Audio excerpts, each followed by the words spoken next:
Welcome to the Rural Way Podcast, practical business and leadership conversations for small town living. I'm your host, Tracy Schira-Parker, and this is where we get to dig into working hard, showing up, and chasing big dreams from farmyards and small towns. So if you're building a business and a life where the pace is slower, you already know things are different. We don't have the same resources, margins, or risks, and this podcast is where we close that gap. We talk strategy that works, living a lifestyle we love, and staying true to our roots. So if you're ready, let's get at it. Welcome back to another episode of The Rural Way. I'm your host, Tracy Schira-Parker, and today we're having a conversation about conversations. So it's interesting when you have a podcast and you're trying to create content or you're a content creator. It's funny how you worry about, am I going to have enough content? And then life just presents you with situations and experiences that provide you a lot of content. So I want to have this episode focused on and remind people and to, I guess, just even expand on what creates a good conversation.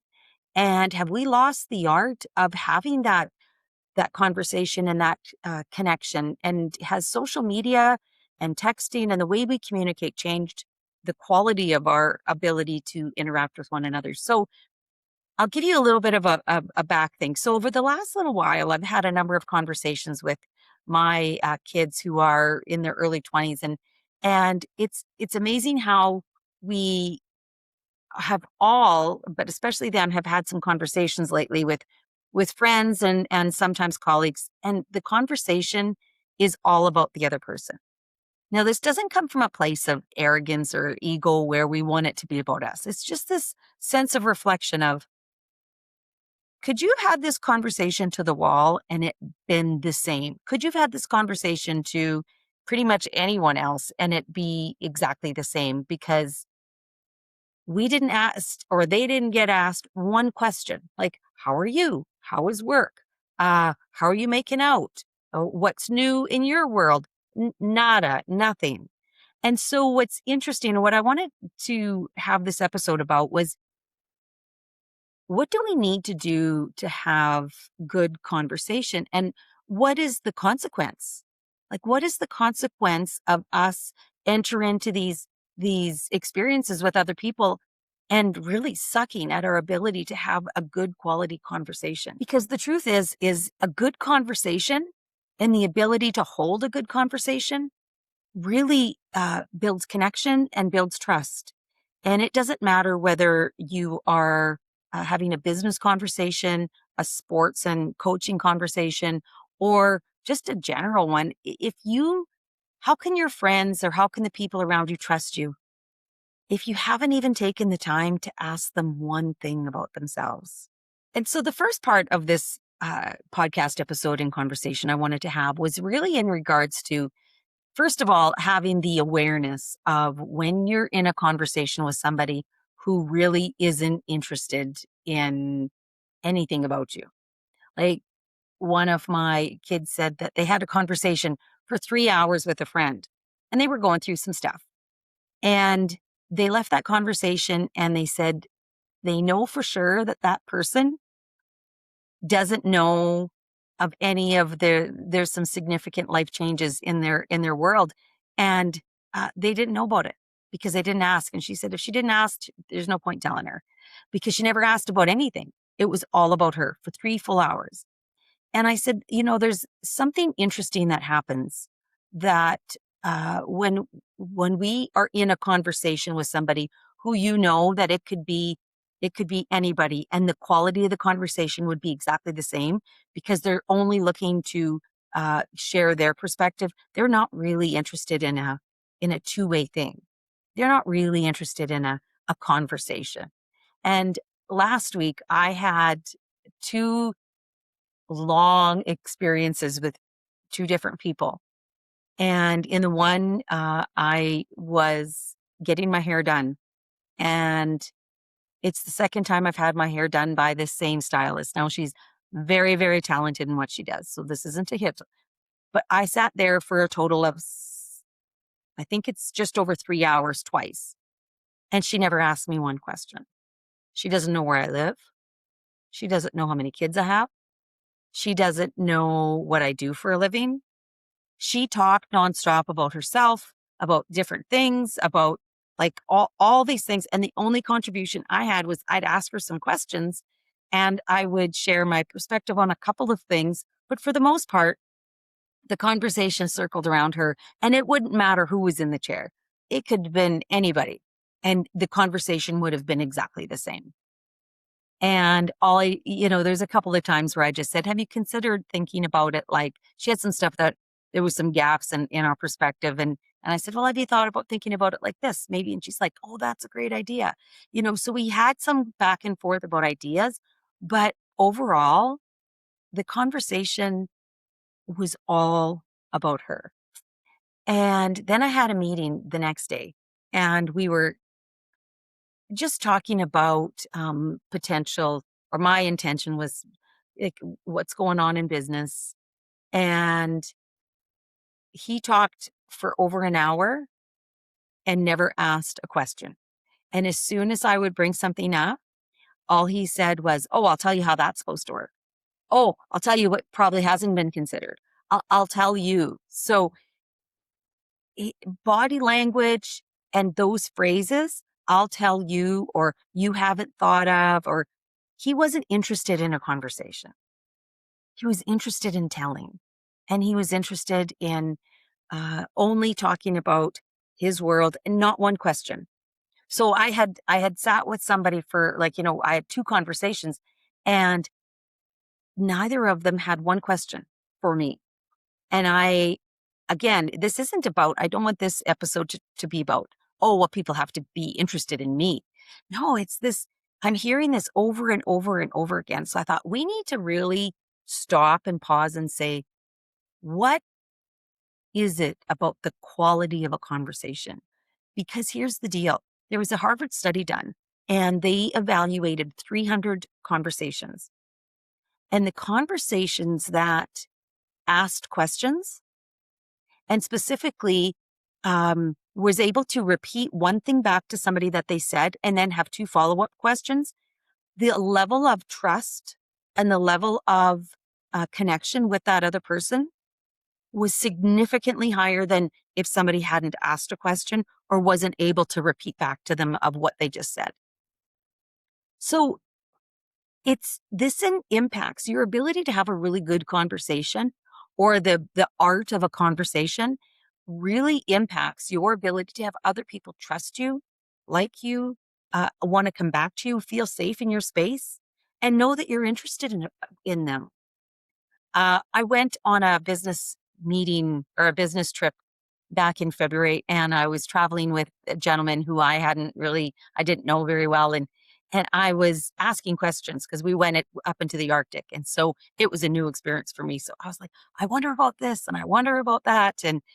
And after a while, he says, you sure wonder about a lot of things. You're a very curious person. And I am. I just think it's so cool and a new experience to just, so I was asking lots of questions like, where do you go fishing and where do you get your power from? And, uh, what's the different aspects of living here? Like I had many, many, many questions. And I remember, this is probably about a couple years ago. I was at a different salon. I didn't plan to have, you know, hair cutting and salon experiences summarized here, but I just thought of this. I was at a salon and she had a name and I don't even remember what it was of her salon. And I said, how did you come up with this name? It was just this name that I thought, oh, that's interesting because I'm always interested in people's business story and their business. Um, how did you get to here? And how did you know that this was the business? And how did you know the name? And what made you choose that logo and things like that? Because I'm fascinated by the story behind the little details that people put their business together with. So I asked about the name and she's like, oh, you know, and she came in, leaned in, and we had this conversation. And she said, I always wondered if that was a good name. It didn't ever feel right. And then she said, but I would really like to name it this. And I don't remember what it was. And I said, well, why don't you change it? If that feels better, why don't you change it? She's like, you think you can? I can. So of course I was like, yeah, you can. And The next time I looked up the salon, she had actually changed her name. And that conversation, she felt so connected because I saw her. I saw her dreams. I saw her deepest desires. I saw the things that she was unsure of and her insecurities. Like asking questions will make you connect at a level that you just telling somebody about yourself will never create. In preparation for this episode, I did a little bit of research and I found the Harvard study, and I also found a term called conversational narcissism. Now, it's an approach to a conversation, not a label or a title, but conversational narcissism, I believe, is a thing. And perhaps it's the lack of connection that people have that they want to just spew it all out. But when you're talking to somebody who there's a couple of cues. Number one is for sure that they're talking and talking and talking about themselves and what they think and how smart they are and how much money they make and the achievements they've had. And you're just like, yeah, yeah. And it's like this update of how busy they've been and all the achievements and so that is one idea or one indication that they're having some conversational narcissism. The other is that their body language is not leaning in ever. Like they're not listening to you like this. They're listening to you like this. Body language has a huge impact on how you perceive or how you know that they're approaching the conversation. If when you're speaking, they're already coming up with the answer, they're starting to talk before you're even done, it means they haven't heard a word you said. It means all they're doing is responding. They want you to know what they think. They don't really care about what you think. And you can tell that by them being really fidgety and while you're talking. And then as soon as you kind of have a pause, they're like in there and they're, oh yeah, well, you need to hear this or you need to know that, whatever it is. And, I sat on a board with somebody that was like that, and at a certain point, I was like, "There's no point even talking because I know he's only pausing to be polite, and the only thing he's thinking about is how he's gonna respond and tell everybody what he thinks, regardless of what I said." And and that's just a waste of your time. The other is the way people use their phrases or use their words. And so just pay attention. This isn't to criticize, it's just to know where do I fit in this whole conversation? And is this a two-way conversation? Or is this just them telling me a lot of stuff? Am I their audience where they're just telling and talking at me? Or am I in a conversation where they actually are looking for something? So each each time we're in front of somebody, we have an opportunity to connect. We have especially when we're in business, we have an opportunity to connect. We have an opportunity to build trust. And I guess this is an invitation for you to really evaluate and be intentional when you go into conversations. What does intentional conversation look like and feel like? And I would say that when you go into a conversation, especially in business or especially in something that's a little more formal, have the intention already preset. I am really curious about this with that person. I am really curious to know this.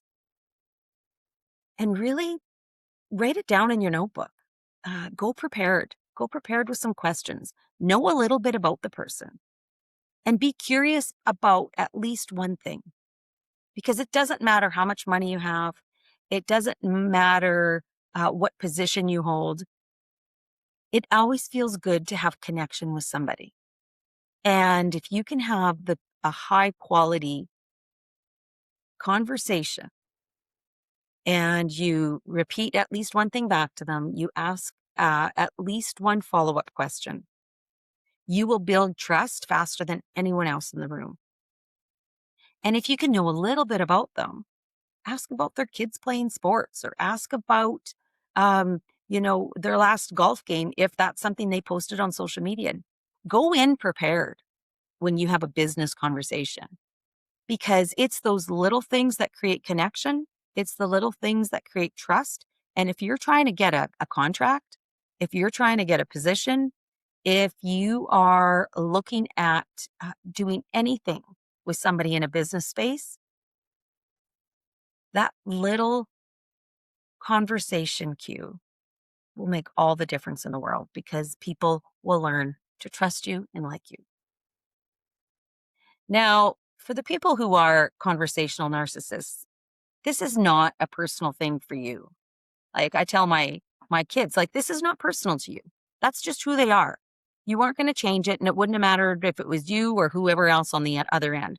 They were just going to tell you about their life, and they're not interested in yours. And so if you want to be that kind of a friend to somebody, great, give them that space. And if it's just a one-off where they've had a really bad day or they've had a bad experience and they don't ask you anything, that's just that situation. And if most of the time they call and they're interested in what you're doing and they ask you all kinds of questions, that's very different. But what I'm saying is those people who phone you and only talk about themselves the entire time, over and over and over, you're dealing with a conversational narcissist. And it doesn't matter if it's you or somebody else on the other end. It's really just all about them. And that's okay. I'm not here to make it wrong. I'm just here to say that don't take it personally when they don't give a shit about you, because it's just not in their lens of that's not what they're caring about right now. So I think that's it. I think that's all I wanted to say. But go in with intention of making a good conversation if you want to be successful. And if you are a coach, ask your players a question. Get to know them on a personal level. Be curious about who they are outside of, the arena or the ball diamond. Ask them a question, because that will build trust with you. And that allows them to know that you're just a player on the diamond, or, on the ice, that they're actually seeing you as a person. So if you're a coach, if you're a leader in an organization, uh, be intentional about the questions you ask, because you will build trust and it will make a huge difference. So that's it for today.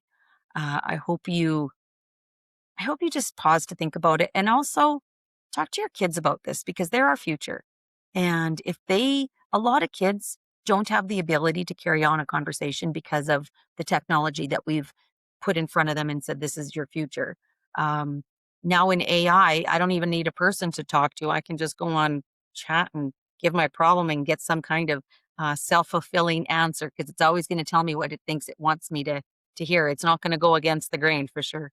But if you drive with a group of kids and they're all in the back seat and they're all on their phone, make them put down their phone and ask them some questions. I got some conversation cards. They're called We Connect, and it just gives different, conversation, personal things, like what was the thing that you remember most as a kid, or what was the most embarrassing moment, or I can't even think about it right now on the fly. But the conversation cards, ask the kids some questions, make them put their phone down, and it's okay if they gripe. But the art of a conversation, I don't want these kids to grow up not trusting each other because they didn't have the ability to get curious, ask a question, and be able to hold a conversation. Because the kids that hold a good conversation, and the kids that have the ability to be curious and really interested in another person and build that trust, they will climb the corporate ladder a lot faster than somebody who gives yes, no answers, has zero curiosity, or is a conversational narcissist and can only talk about themselves. So that's it for today. I hope you enjoyed this episode, and we will see you in the next episode. Take care.